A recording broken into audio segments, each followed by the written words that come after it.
Maurício Luz do Lance aqui. Queria te perguntar um pouco sobre a estratégia adotada para esse jogo. Na minha visão, duas estratégias um pouco diferentes no primeiro e no segundo tempo. Claro, o Flamengo abriu o placar logo cedo, criou bastante no primeiro tempo e também no início do segundo, mas a gente viu o Flamengo adotando uma postura bem mais reativa no segundo tempo, principalmente com a vantagem no placar.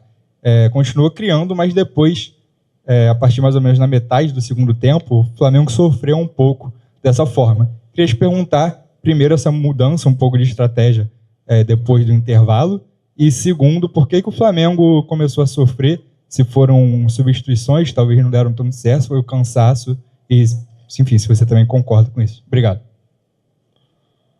Bem, boa noite a todos. Em relação à questão, vou dividir aqui em 2 ou 3 itens. Primeiro, eu acho que existia um momento que foi um momento, primeira parte, e até a bola na trave, e depois, de uma forma fortuita, apareceu o gol do Fluminense. Porque naquele momento estávamos mais próximos de fazer o terceiro do que, eventualmente, eles fazerem o gol. Não foi a primeira parte e a segunda, foi até esse momento. Depois, com certeza, depois das situações que nós falhamos, depois da pressão que nós exercemos durante 75 minutos, sofrendo um gol, um pedacinho de geringonça, bate de um lado e que traiu o nosso guarda-redes, pronto, a equipa ficou um pedacinho mais amarrada, não consegui já pressionar tão, e o adversário fez o seu papel, que era, pensava que estava um dia de sorte, ia tentar empatar o jogo, e a gente tentou defender. Algum desgaste dos nossos médios, os nossos volantes, tínhamos utilizado os dois no jogo de altitude, tínhamos utilizado também o Nick.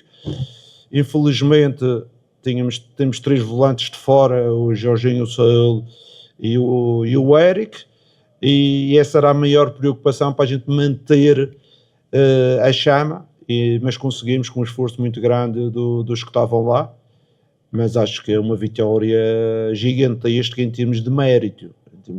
Enquanto, por exemplo, na final do Carioca foi muito mais equilibrado, hoje, se a felicidade está do nosso lado da finalização, podíamos estar 3 ou 4, a falar de 3 ou 4 fácil até aos 75 minutos. Ok? Acho isso que é a minha avaliação, a minha análise do jogo. Pressionamos bem, linhas altas, reduzimos espaços, e depois mudou o caráter do jogo, foi quando sofremos o 2-0. Jardim, aqui Luiz Assado, GE. Você tem falado bastante sobre o Pedro nas últimas coletivas, e hoje ele se tornou o maior artilheiro do Flamengo no século. É um jogador que é importante nos últimos anos, e eu percebi que na comemoração do segundo gol ele voltou apontando para o banco de reservas, acho que para alguém da comissão.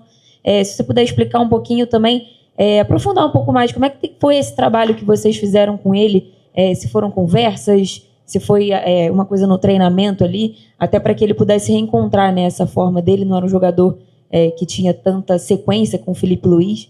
Então, se puder falar um pouco dessa comemoração, se você tiver visto, e também desse trabalho. Obrigado. Eu, sinceramente, eu não quero estar a falar do passado, quero estar a falar do presente. Nós conhecemos o Pedro e exigimos a ele um comportamento, e ele está a conseguir entregar esse comportamento que nós exigimos. E além disso, está a fazer os golos com ponta de lança, bom ponta de lança que é. Estamos satisfeitos com a performance dele, mas principalmente com a atitude. Porque era uma das coisas que eu ouvia muito aqui, quando cheguei, era que o Pedro não sabia pressionar. Eu acho que o Pedro está a demonstrar que é um jogador completo na ação defensiva, na ação ofensiva, na construção, no apoio e na finalização também, e com certeza que é um jogador importante para nós quando quisermos jogar desta forma. Quando quisermos jogar mais transição, temos o Wallace Young, temos o Pedro, o BH, como já foi no jogo passado na altitude. E acho que vamos ter as opções, se eles estiverem todas em condições, temos opções consoante as nossas necessidades. Jardim, Vitor Nicolau, da Flamengo TV, parabéns pela vitória. Eu queria explorar um pouco mais o teu plano de jogo, né? Eu imagino que tenha sido um pouco mais complexo fazer um plano de jogo contra uma equipe que o Flamengo já enfrentou outras 2 vezes no ano. e que é um time forte em transição, mas que passou a ser um time forte também em construção. E aí você traz o Gonçalo Plata para o time titular, junto com o Samuel Lino, e consegue ter o melhor primeiro tempo da equipe no ano, né? Então eu queria ouvir um pouco de você sobre as intenções dessa vitória aí, desse primeiro tempo especialmente. Bem, as nossas intenções é melhorar dia a dia os nossos comportamentos. Sabíamos das dificuldades que o Fluminense coloca sempre nestes clássicos em relação ao Flamengo, e fiz uma análise dos últimos 10 jogos e verifiquei que somente em 2 o Flamengo tinha conseguido fazer um gol na primeira parte, e trabalhamos em cima disso. Eu disse aos jogadores que temos que jogar a pressionar e temos que fazer um gol na primeira parte. Temos que reduzir espaços, provocá-los com bola, sem bola, na pressão, na saída de bola. Em termos estratégicos trabalhamos bem, os jogadores compreenderam no campo, e eles tiveram uma atitude formidável, e conseguimos, porque em termos percentuais, sempre que o Flamengo fez um gol na primeira parte, ganhou o jogo. E essa diretriz que eu dei aos jogadores, porque normalmente o Fluminense é que entra forte, empenhado, e a gente a seguir anda atrás do prejuízo, e eu queria inverter as situações, como acabaram de inverter, não é? Eles no fim é que andaram atrás do prejuízo, e acho que os jogadores perceberam a mensagem e dentro conseguiram aplicar com a primeira parte, como você disse, formidável. Só peca por escasso o resultado que saímos da primeira parte. Jardim aqui, boa noite, Sidão Marinho da Litoral News. Foi uma belíssima atuação do Flamengo, né? Concordo na questão do primeiro tempo melhor da temporada. Só queria falar um pouco sobre a parte final do jogo. O Carrascal acabou sendo expulso, foi mais um jogador do Flamengo expulso na temporada. É um ponto que a gente já debate com treinadores antigos, pergunta sobre isso, em relação ao lado mental. Você acha que às vezes tem um excesso muito grande na vontade de chegar, tentar roubar a bola, ou está faltando de fato um mental mais qualificado para o Flamengo para manter todos os jogadores em campo? Teve a expulsão do Eric, hoje é do Carrascal, no ano passado outros jogadores também já tinham sido expulsos. Como você analisa essas expulsões que acontecem talvez de uma forma desnecessária? Eu analiso que as expulsões, algumas têm são atitudes irrefletidas, não é? Atitudes irrefletidas, como foi a situação do Carrascal. Acho que ele não tem necessidade de abordar aquele lance daquela forma, mas foi a ânsia de querer ganhar a bola, porque ele quase nem toca nele. Ele faz uma tesoura, mas se não desse vermelho, desse amarelo também. O Martinelli fez uma falta que andou mais ou menos parecida àquela, não é? E só levou amarelo. Mas pronto, o árbitro é soberano nestas situações, mas com certeza que é muito importante o controle emocional. E quando a gente pede um pedacinho mais de pegada, mais de agressividade, com certeza que as emoções já estão mais à flor da pele, e mais ainda temos que controlar esse tipo de emoções.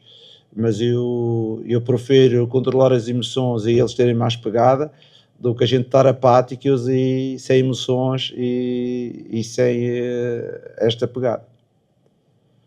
Jardim aqui, boa noite. É uma semana muito complicada para o Flamengo, depois de ter ido jogar na altitude de Cusco, também a questão do atraso para a chegada aqui. Queria que você falasse o quão importante foi esse dia a mais da mudança do jogo para o desempenho do seu time. A gente viu que o Flamengo no primeiro tempo entrou ligado no jogo, tanto que numa roubada de bola, numa saída ali, o Pedro conseguiu marcar o primeiro gol. O quão esse dia a mais que a sua equipe teve de descanso e de treino ajudou você no plano de jogo e a montar a equipe para essa partida? Obrigado. Eu acho que o dia a mais, a questão não deveria ser essa, devia ser o dia a mais para o Fluminense e para o Flamengo. O que é que proporcionaram? Proporcionaram as equipas ter um pedacinho mais tempo para se organizar, proporcionaram também os jogadores estarem mais descansados, porque quer o Fluminense, quer o Flamengo jogaram em 7 dias 3 jogos. E em relação ao espetáculo e à saúde dos jogadores física, também acho que é importante preservar um espetáculo. Com os jogadores mais frescos vai ter um melhor espetáculo, com a saúde física dos jogadores, eles mais frescos também vão ter menos riscos de lesão, e tudo isso eu acho que são aspectos extremamente positivos. que acabou por acontecer. O resultado é outra situação. E podia estar aqui, ter perdido o jogo, mas estava a falar a mesma situação. O porquê. Acho que beneficiou as duas equipas, foi por isso que o Fluminense aceitou, porque se você reparar, nós mudamos, sem falar com o goleiro, nós mudamos 6 jogadores do jogo de altitude, ok? Quer dizer que se nós tínhamos só 4 jogadores carregados, o Fluminense tinha um jogo a mais, mas jogou com a mesma equipa. Por isso, a vantagem e a desvantagem é muito linear. É por isso que eles aceitaram, e com certeza que o treinador também aceitou, porque tinha jogado com todos e aproveitava mais um dia de recuperação para todos os seus jogadores. Nós, como não sabíamos se o Fluminense ia aceitar, nós fizemos uma rotatividade nos jogadores e só 4 jogadores é que iam começar daquele que foi utilizado, daquele 11 que foi utilizado no Peru. Penso eu que foi o Everton, Paquetá, Léo e Plata. E vocês podem me corrigir se vocês conhecem melhor do que eu, mas acho que foi estes 4. Mas o goleiro. Jardim, boa noite. Pablo Rua, do Voz do Ninho. Eu queria que você fizesse uma análise sobre o Paquetá, né? Ele joga de forma mais avançada contra o Cusco, como meia, quase camisa 10. Hoje ele atua como segundo volante e vai bem novamente. Como você pensa em utilizá-lo nesse time do Flamengo? Ou de fato você quer ele como um coringa, né? Que ele pode jogar mais recuado, mais avançado, aberto? Como você pensa em utilizá-lo? Eu já falei sobre o Paquetá quando cheguei cá. Acho que o Paquetá pode fazer várias posições, porque ele na carreira tem feito essas diferentes posições. É um meia que pode jogar como segundo volante, pode ser um meia mais ofensivo, se tiver um avançado. Por exemplo, eu estou a dizer que o meia mais ofensivo com o Bruno na frente, porque é um jogador, o Bruno dá-lhe mais alternativas, como o Pedro vem buscar, ele segundo volante talvez seja melhor, ou por fora. É um jogador, como você disse, um coringa que pode jogar em várias situações. E com certeza que é um jogador de qualidade que acrescenta, ele tem evoluído aos poucos e que vai nos ajudar nas diferentes soluções que ele pode nos dar à equipe. Jardim, Roque, coluna do Fla. Muito se fala dos destaques como Pedro, propriamente o Paquetá agora, mas eu queria te fazer uma pergunta sobre um jogador que é da base e sempre foi um pouco, não digo questionado, mas a torcida tinha um pouco de ressalvas com ele, que é o Everton Araújo. Acredito que seja a terceira boa partida consecutiva dele. E hoje ele foi um leão no segundo tempo. Eu queria que você falasse a importância do Everton Araújo e como que você tem trabalhado a confiança dele e a evolução tática dele, tendo em vista que o Everton hoje conseguiu arriscar mais passes e na marcação ele foi impecável. Eu queria que você falasse para o torcedor como é que está sendo trabalhada essa evolução do Everton Araújo no seu time. O Everton é um menino que eu pessoalmente gosto muito. Quando cheguei cá nos primeiros jogos ele não teve muitas oportunidades, estava a jogar o Jorginho e o Eric, mas eu chamei-o para ter uma conversa com ele e disse que as oportunidades vão aparecer. Falei com ele sobre o não perder a bola, sobre a capacidade de jogar para a frente, de arrastar o jogo muitas vezes quando ele tem espaço, de arrastar o jogo para a frente, e acredito que ele é um modelo de jogador que tem muito sucesso até na Europa, e eu brinquei com ele e disse a ele que é um jogador que tem capacidade física, um bom jogo aéreo, um jogo de arrasto também porrar, tem uma boa pressão em termos dos duelos, e ele foi ganhando confiança, e eu sinceramente nos últimos 2 ou 3 jogos fui dos jogadores mais regulares em termos exibicionais e em termos de produtividade para a equipa. Fico feliz porque ele é um menino que trabalha, é um menino humilde e é um bom exemplo para muitos jovens jogadores que querem ser vedetas aos 18 anos, aos 19, e ele tem 22 e ainda mantém a humildade e já joga muitas partidas pelo Flamengo. Por isso, não só a parte técnica, não só a parte física, mas a parte da humildade, da capacidade de trabalho, que eu também gostava de valorizar ao Everton. Nisso ele tem-me surpreendido e estou extremamente satisfeito. Oi, Leonardo, Jardim, boa noite. Parabéns aí pela vitória no Fla-Flu, Sérgio Lobo, TV Globo, Sport TV. Hoje foi seu 9º jogo, né, comandando o Flamengo. Diante de tudo que a gente está falando aqui e da sua análise do jogo, a gente pode dizer que foi a melhor atuação do Flamengo sob o seu comando nessa vitória sobre o Fluminense, um adversário pesado?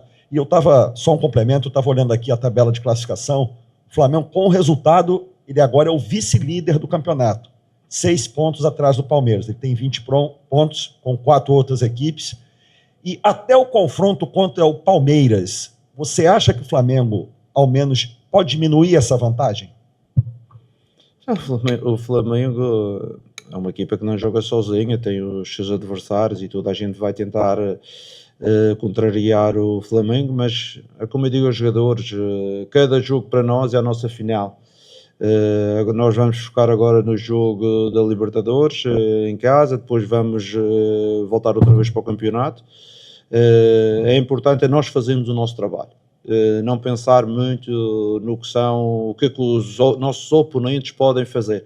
O importante é nós fazermos o nosso, como aconteceu hoje, conquistar mais 3 pontos, continuar a subir na tabela e no futuro a ideia é prevalecer, que é fazer o nosso e deixar ver o que é que vai acontecer aos outros.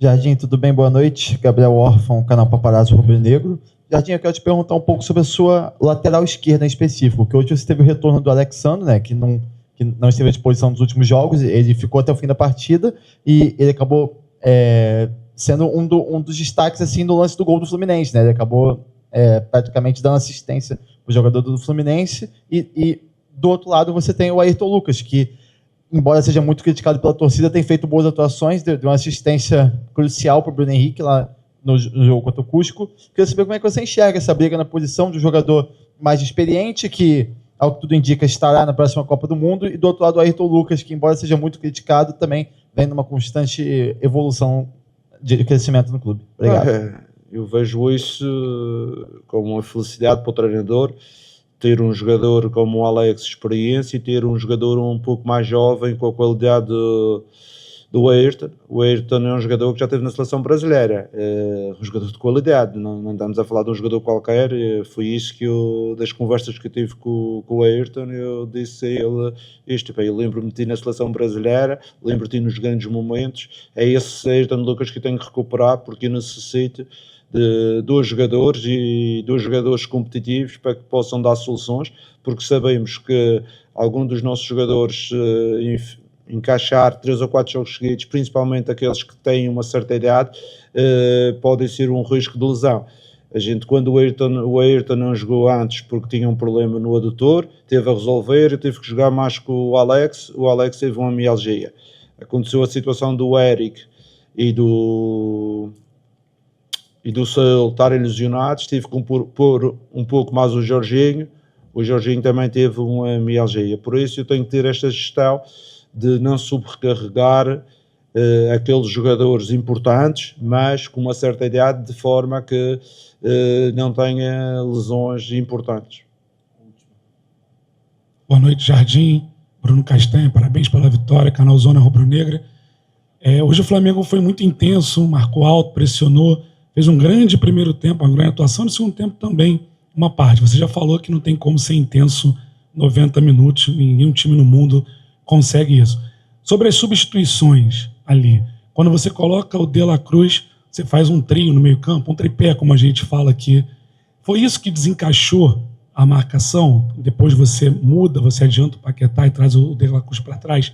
Esse tripé no meio ali foi o que desencaixou por algum momento do jogo, que marcava com 2 linhas de 4 e depois teve essa mudança? Obrigado. Eu tentei encaixar o De La Cruz ali com 3 pelo facto daquilo que eu vos falei. Os nossos volantes estavam sobrecarregados, o Paquetá já não estava a conseguir assaltar nas pressões, o Everton também com alguma dificuldade, e eu tentei povoar mais a nossa zona central. Depois estava a sentir que estávamos a ficar um pouco atrás, meti o BH mais avançado para darmos um bocadinho mais profundidade.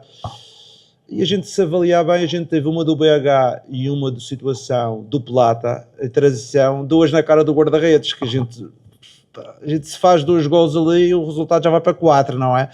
E pronto, mas tivemos também, e não vou dizer que é infelicidade, mas não tivemos o bom gesto para matar o jogo ali. Acabamos por não matar o jogo e acabamos por sofrer mais um pedacinho. E sinceramente, se o Fluminense empatasse o jogo era de uma injustiça tão grande, e eu acho que o futebol não é tão injusto assim. O futebol favorece sempre aqueles que são melhores. Muito bom. Tá? Obrigado a vocês.